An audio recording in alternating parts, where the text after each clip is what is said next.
Hello दोस्तों, आज हम पढ़ेंगे परियोजना विधि के बारे में। परियोजना विधि की आवश्यकताएं क्या हैं, परियोजना विधि का महत्व क्या है, परियोजना विधि के गुण परियोजना विधि के गुण और दोष क्या हैं। तो हम परियोजना विधि की आवश्यकता, उपयोग, महत्व, गुण एवं दोष सभी के बारे में पढ़ेंगे। परियोजना विधि के बारे में विस्तार से पढ़ेंगे। तो परियोजना विधि है, इसके प्रवर्तक कौन है? John Dewey. तो परियोजना विधि के प्रवर्तक कौन माने जाते हैं? परियोजना विधि के प्रवर्तक जॉन डेवी माने जाते हैं। तो आइए शुरू करते हैं, परियोजना विधि के बारे में विस्तार से पढ़ते हैं। तो परियोजना विधि है, उससे कई परिभाषाएं दी हैं विद्वानों ने परियोजना विधि के बारे में। तो शुरू करते हैं। किलपैट्रिक कहता है कि परियोजना वह सहृदय उद्देश्यपूर्ण कार्य है। परियोजना वह सहृदय उद्देश्यपूर्ण कार्य है जो पूर्ण संलग्नता से सामाजिक पर्यावरण में किया जाता है। तो किलपैट्रिक कहता है कि परियोजना है वो सहृदय उद्देश्यपूर्ण कार्य होता है कि जो पूर्ण रूप से पूर्ण संलग्नता के साथ सामाजिक पर्यावरण में किया जाता है। अगली परिभाषा है स्टीवेंसन कहते हैं कि परियोजना एक समस्या मूलक कार्य है। तो स्टीवेंसन कहते हैं कि परियोजना एक समस्या मूलक कार्य है जो अपनी स्वाभाविक परिस्थितियों के अंतर्गत पूर्णता को प्राप्त करती है। जो अपनी स्वाभाविक परिस्थितियों के अंतर्गत पूर्णता को प्राप्त करती है, यानी स्वाभाविक परिस्थितियों के अंतर्गत ही अपनी पूर्णता को प्राप्त करती है। अगला है वेलार्ड के अनुसार। तो वेलार्ड क्या कहते हैं? वेलार्ड तो वेलार्ड कहते हैं कि प्रोजेक्ट यथार्थ जीवन का ही एक भाग है जो विद्यालय को प्रदान किया जाता है। कि ये जीवन का ही एक भाग होता है। प्रोजेक्ट को जीवन का एक यथार्थ जीवन का भाग किसने कहा है? तो प्रोजेक्ट को यथार्थ जीवन का भाग वेलार्ड ने कहा है, जो कहते हैं कि जो विद्यालय को प्रदान किया जाता है, यानी जो प्रोजेक्ट होता है वो विद्यालय से संबंधित होता है और ये विद्यालय में यथार्थ जीवन पर आधारित होता है, यथार्थ जीवन का ही एक भाग है, ये वेलार्ड का कहना है। किलपैट्रिक कहते हैं कि परियोजना एक सहृदय उद्देश्यपूर्ण कार्य है जो पूर्ण संलग्नता से सामाजिक पर्यावरण में किया जाता है। वहीं स्टीवेंसन कहते हैं कि परियोजना एक समस्या मूलक कार्य है, समस्या परतक कार्य है जो स्वाभाविक परिस्थितियों के अंतर्गत अपनी पूर्णता को प्राप्त करती है। यानी स्वाभाविक परिस्थितियों में रहकर, स्वाभाविक परिस्थितियों के अंतर्गत ही परियोजना विधि के द्वारा अपनी पूर्णता को प्राप्त करती है। ये कथन है स्टीवेंसन का। अब हम पढ़ते हैं परियोजना विधि की आवश्यकताएं कि आखिर परियोजना विधि की क्या क्या आवश्यकताएं हैं। परियोजना विधि इसलिए काम में ली जाती है क्योंकि जो शिक्षण विधियां होती हैं, अगर हम निरंतर प्रयोग करते रहे तो जो विद्यार्थी होते हैं वो नीरस हो जाते हैं और जो शिक्षण प्रक्रिया होती है वो प्रभावहीन सी लगने लगती है, वो छात्रों को नीरस लगने लगती है। इसलिए परियोजना विधि का प्रयोग किया जाता है। परियोजना विधि आधुनिक युग में विज्ञान एवं तकनीकी के विकास एवं शैक्षिक मनोवैज्ञानिक शोधों के फलस्वरूप नवीन विकासशील शिक्षण विधियों का प्रयोग प्रारंभ हो गया है। तो परियोजना विधि के बारे में रमन बिहारी लाल कहते हैं कि मनोविज्ञान के अध्ययन ने पुरानी मान्यताओं को बदल दिया है। आज सब कुछ नया प्रचलित हो गया है, नई विधियां प्रचलित हो गई हैं। आज शिक्षा का केंद्र शिक्षक नहीं बालक हो गया है।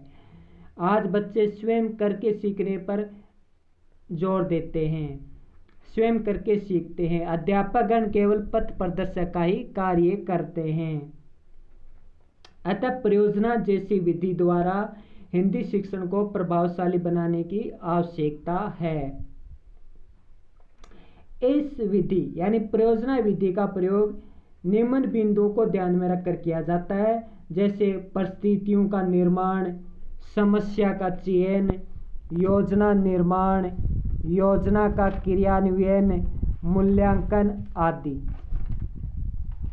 परिस्थिति का निर्माण। परिस्थिति का निर्माण शिक्षक विद्यार्थियों को उनकी समस्याओं को अनुभूत मानकर उनके निराकरण हेतु परियोजना बनाने के लिए उत्प्रेरित करता है। यानी शिक्षक है वो विद्यार्थियों को उनकी समस्याओं को अनुभूत करता है और उनकी समस्याओं को अनुभूत करके उनका निराकरण करने की कोशिश करता है परियोजना विधि के द्वारा, और छात्रों को परियोजना विधि के लिए उत्प्रेरित करता है। जैसे शिक्षक छात्रों के वाचन में उच्चारण दोषों पर, उनकी लाभ हानि पर विस्तृत चर्चा कर ऐसी परिस्थिति का निर्माण करेगा कि दोषों को दूर करना अनिवार्य है। परिस्थिति का निर्माण करने के बाद शिक्षक है वो समस्या का चयन करेगा, यानी उनके निराकरण, उनकी समस्याओं को अनुभूत करेगा पहले तो, फिर उसके निराकरण हेतु परियोजना के लिए छात्रों को उत्प्रेरित करेगा। इस प्रकार परिस्थिति का निर्माण हो जाएगा।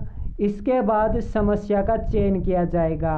उच्चारण दोष की समस्याओं को अभ्यास करके छात्र उसको दूर करने के लिए उत्कंठित हो जाएंगे, यानी उन समस्या का अभ्यास हो जाएगा छात्रों को। फिर छात्र उन समस्याओं को दूर करने का प्रयास करेंगे और शुद्ध उच्चारण ही उनकी पहली आवश्यकता बन जाएगी, और सबसे पहले छात्र शुद्ध उच्चारण पर ध्यान देंगे। समस्या का चयन करने के बाद योजना निर्माण की बारी आएगी। योजना निर्माण के अंतर्गत अशुद्ध उच्चारण वाले शब्दों का चयन कर उनका संकलन किया जाएगा, यानी जो अशुद्ध उच्चारण है उनको एक जगह इकट्ठा किया जाएगा। शिक्षक एक सप्ताह तक प्रत्येक छात्र से उन अशुद्ध उच्चारण वाले शब्दों का शुद्ध उच्चारण करवाएगा एवं प्रति शब्द के हिसाब से उनका अंकन करेगा। प्रत्येक शब्द का साथ साथ में अंकन भी करेगा। अंकन करने से प्रत्येक छात्र शीघ्र शुद्ध उच्चारण पर जल्दी ही अधिक जोर देने लगेगा। योजना निर्माण के बाद अगला काम होगा योजना का क्रियान्वयन करना। योजना का क्रियान्वयन उक्त प्रकार योजना बनाकर शुद्ध शब्द बोलने वाले छात्र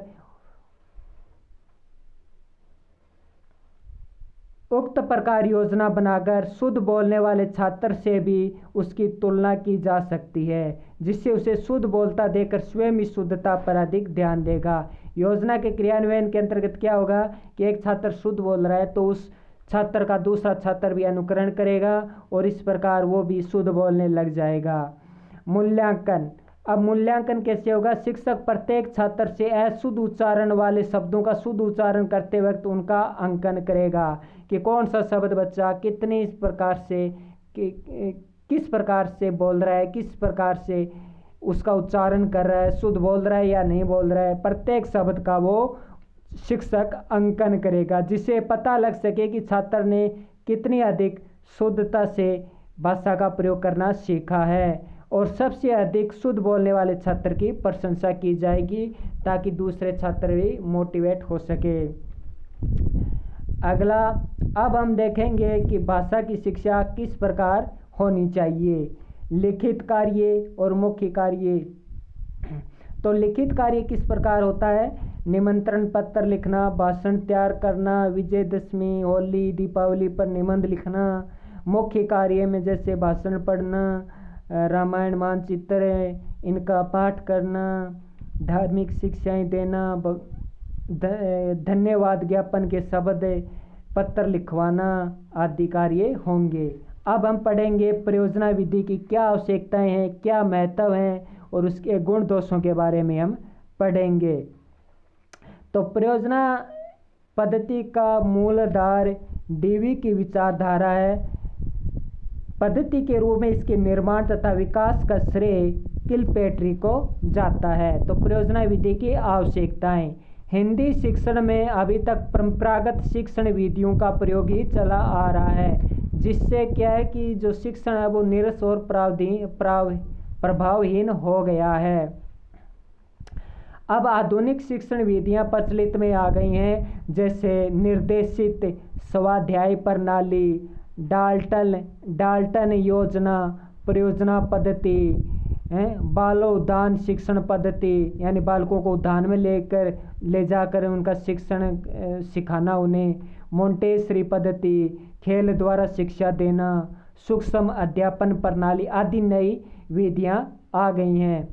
इन उन्नत विधियों के आधार पर बाल मनोविज्ञान की दृष्टि से ये सिद्धांत बहुत ही अधिक उपयोगी हैं, यानी ये जितने भी सिद्धांत हैं वे बहुत कारगर रही हैं।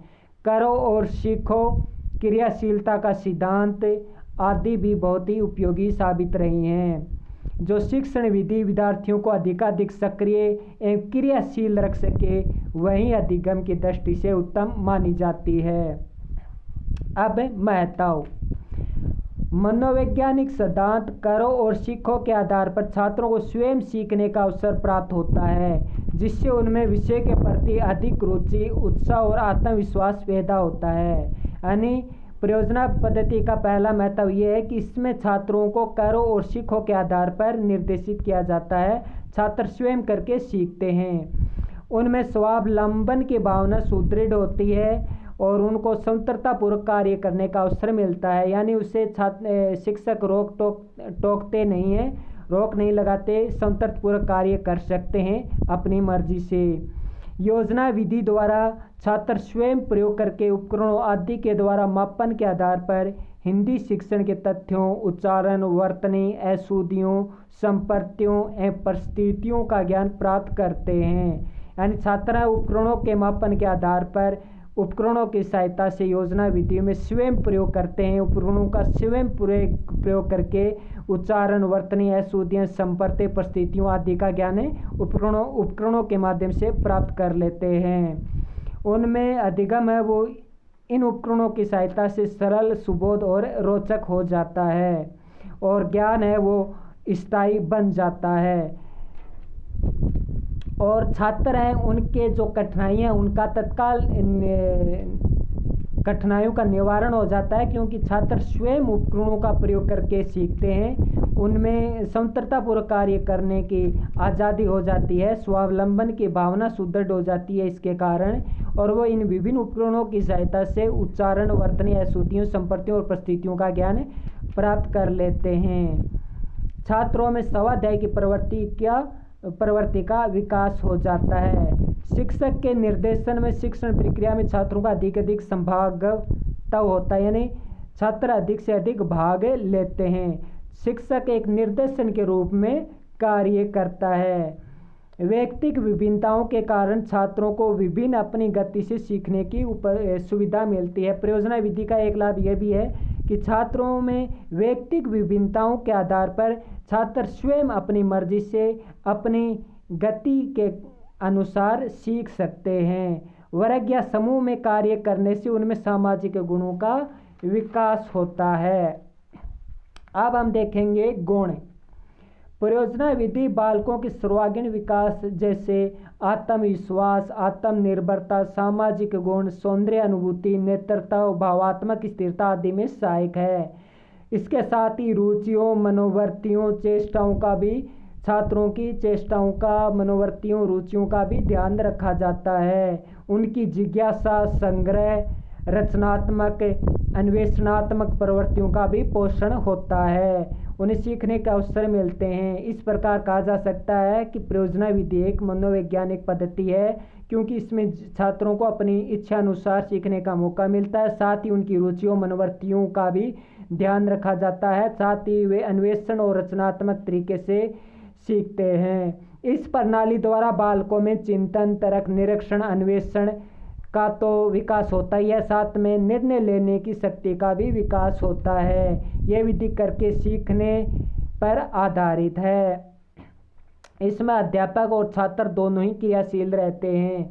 तो परियोजना विधि में अध्यापक भी क्रियाशील होता है और छात्र भी क्रियाशील होता है।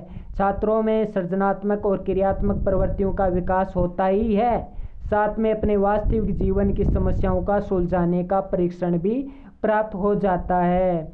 इस विधि में अपने अभिव्यक्ति को अनेक प्रकार से अभिव्यक्त करने का अवसर भी छात्रों को मिलता है। छात्र पूरी लगन एवं प्रत्येक अनुभवों और क्रियाओं द्वारा ज्ञान प्राप्त करते हैं, जिससे उनका अर्जित ज्ञान है वो अधिक देर तक स्थायी रहता है। छात्र पूर्ण रुचि और उत्साह के साथ अपने उत्तरदायित्वों का निर्वाह करते हैं। इसमें गृह कार्य देने की कोई आवश्यकता नहीं होती है। इस विधि में विषय का चुनाव बालक की आवश्यकता अनुसार किया जाता है। इसमें कोई रटन प्रवृत्ति नहीं होती है, रटने की कोई ज़रूरत नहीं होती है। और इसका प्रयोजना विधि का लाभ ये है कि छात्र अपनी आवश्यकता अनुसार, अपनी इच्छा अनुसार प्रयोजना पद्धति का चुनाव कर सकता है। इसमें शिक्षक कोई हस्तक्षेप नहीं करता। इस विधि में बालकों को स्वयं हाथ से कार्य करने का अवसर मिलता है। इससे शारीरिक और मानसिक परिश्रम होता है। अब प्रयोजना विधि के दोष पढ़ते हैं हम। तो इस विधि के आधार पर निर्मित पाठ्य पुस्तकें नहीं मिलती हैं। जो ये प्रयोजना विधि करवाई जाती हैं, जो प्रयोजना विधि सिखाई जाती है छात्रों को, इस प्रयोजना विधि पर आधारित पुस्तकें उपलब्ध नहीं होती हैं। इस विधि में अनेक प्रकार की सामग्री तथा छात्रों की आवश्यकता पड़ती है, जो कि व्ययसाध्य विधि है। तो प्रयोजना विधि एक व्ययसाध्य विधि है, क्योंकि सामग्री पूरी प्राप्त नहीं हो पाती। विद्यार्थियों के अनुपात में योग्य और प्रशिक्षित अध्यापक नहीं मिल पाते। इस विधि से यदि शिक्षा प्रदान की जाए तो पूरा पाठ्यक्रम वर्ष भर भी पूरा नहीं होगा, यानी पाठ्यक्रम पूरा नहीं होगा अगर ये विधि काम में ली जाए तो। कुछ उपकरणों में ही इसका प्रयोग किया जा सकता है, कुछ प्रकरणों में ही इसका प्रयोग किया जा सकता है। प्रत्येक प्रकरण के लिए प्रयोजना विधि लाभदायक नहीं है, ये इसका एक दोष है। इसलिए ये विधि अमनोवैज्ञानिक विधि है। इस विधि द्वारा धर्म, दर्शन और साहित्य के विषय की शिक्षा नहीं दी जा सकती। धर्म, दर्शन और साहित्य की शिक्षा प्रयोजना विधि द्वारा नहीं उपलब्ध करवाई जा सकती। अध्यापक को मनोवैज्ञानिक रूप से छात्रों की योग्यताओं, आवश्यकताओं, रुचियों एवं अक्षमताओं से परिचित होना पड़ता है तथा समय समय पर उनका मार्गदर्शन एवं निरीक्षण भी करना पड़ता है, जो करना असंभव होता है। तो ये थी प्रयोजना विधि के गुण, दोष, महत्व, आवश्यकताएं